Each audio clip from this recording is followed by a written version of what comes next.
Grüßt euch und herzlich willkommen zum Bau von Jagels H0-Anlage. In diesem Teil mache ich viel im Verborgenen. Ich mache viel Lästiges, aber es wird auch viele Erfolge geben, aber auch viele Dramen. Ich wünsche euch viel Spaß beim Zusehen.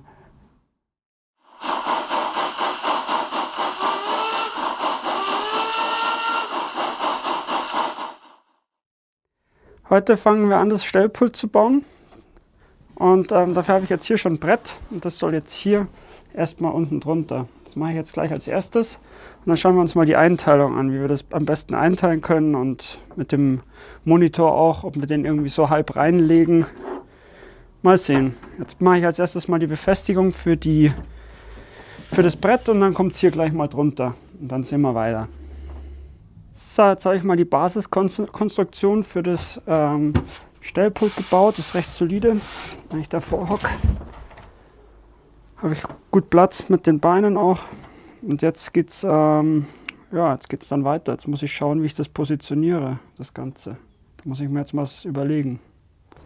Jetzt habe ich mal eine äußerst unorthodoxe Lösung gefunden. Und zwar habe ich jetzt hier ein Loch gebohrt und habe da einfach den Fuß von dem Monitor reingesteckt. Das Ganze schaut jetzt so aus. Der lässt sich jetzt noch kippen. Und hier vorne ist Platz für die CS2 und daneben die CS3. Oder andersrum, je nachdem, das muss ich noch entscheiden. Auf jeden Fall und eine Maus noch rechts und links, das ist wichtig. Und genau, jetzt mache ich als nächstes die Schalter für den Strom. Bohre ich hier, kommt von unten ein Kabelkanal hin. Und dann bohre ich da durch. Und ja genau, dann muss ich den Stromanschluss legen und alles. Und drüber kommt dann hier noch so ein Brettel hin mit einem Stück Programmiergleis. Zumindest so ist der Plan. Jetzt schaue ich mal. Aber jetzt ist zumindest schon mal der Monitor drin. Jetzt habe ich mal die 4 Schalter installiert. Einer für die Zentrale, einer für das Videosystem, einer fürs Licht oben dann, quasi über der Anlage und einer fürs Lichtschattenbahnhof. Nur leider sind die jetzt alle noch nicht angeschlossen. Aber so schaut es jetzt erstmal aus. Und von unten schaut das Ganze dann so aus. Das muss ich jetzt dann als nächstes verkabeln. Aber das zeige ich nicht, weil ich kein Elektriker bin. Und genau. Von oben schaut es so aus. Wir haben jetzt erstmal den Monitor ja hier. Und da ist aber noch nicht so safe, ob das so bleibt. Auf jeden Fall soll die CS3 hier so davor, die müssen wir dann noch ein bisschen sauber machen. Und hier muss ich jetzt als nächstes die Löcher bohren für die Kabeldurchführungen. Dann habe ich hier die Schalter jetzt quasi, da kann ich hier drücken und dann geht hier das Licht an. Mittlerweile funktioniert auch das Videosystem per Schalter. Da klackert es dann und dann fährt es hoch.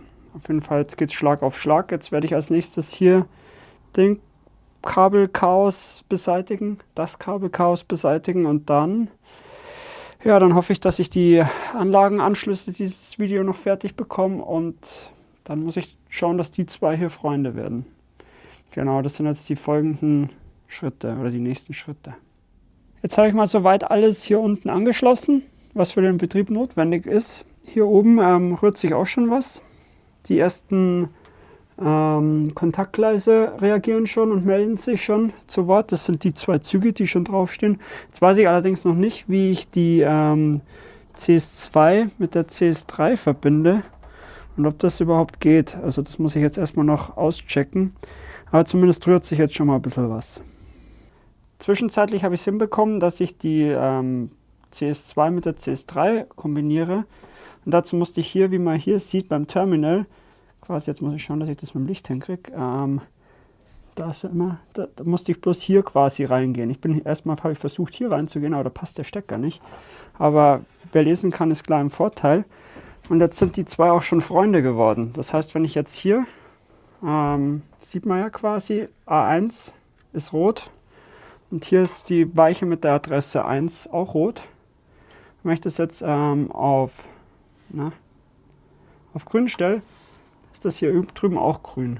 Also die arbeiten jetzt auch zusammen, so wie das sein soll. Jetzt muss ich mal schauen, ob die dann auch automatisch Loks und so übertragen.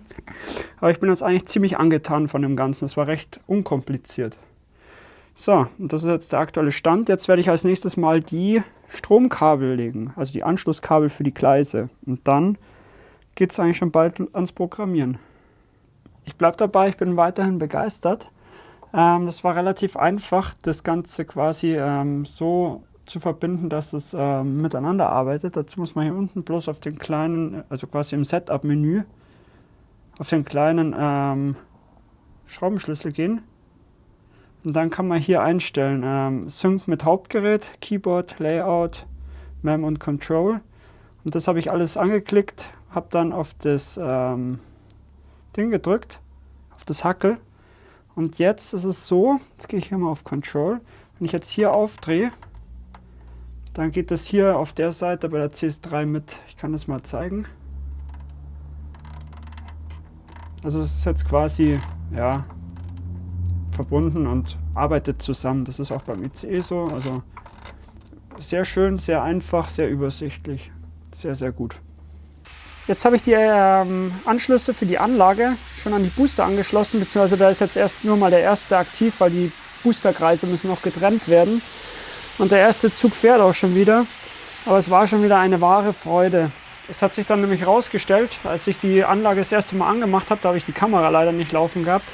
Aber da hat es erstmal wild geklackert. Und dann hat sich herausgestellt, dass sich die Decoder übereinander irgendwie programmiert haben. Also es gab halt dann 2 Decoder mit Adresse 1 bis 4 und 2 mit 5 bis 8 und so. Ich weiß gar nicht, warum das so ist und ob das so sein sollte. Eigentlich ja nicht, denke ich mal. Auf jeden Fall war es so. Ich habe die dann gelöscht und habe sie neu eingelesen. Und jetzt funktioniert es soweit. Bis auf... Jetzt muss ich mal schauen, wo ich das habe. Ich weiß nicht, ob ihr es hört, aber klackert es ziemlich. Geh mal hin.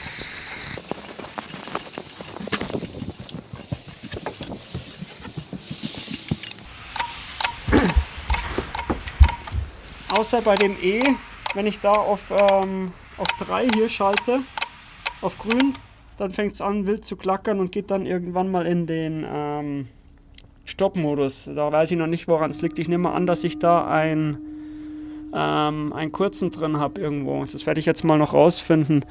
Aber das seht ihr dann im nächsten Teil. Und ja, ich mache jetzt hier mal einen harten Cliffhanger.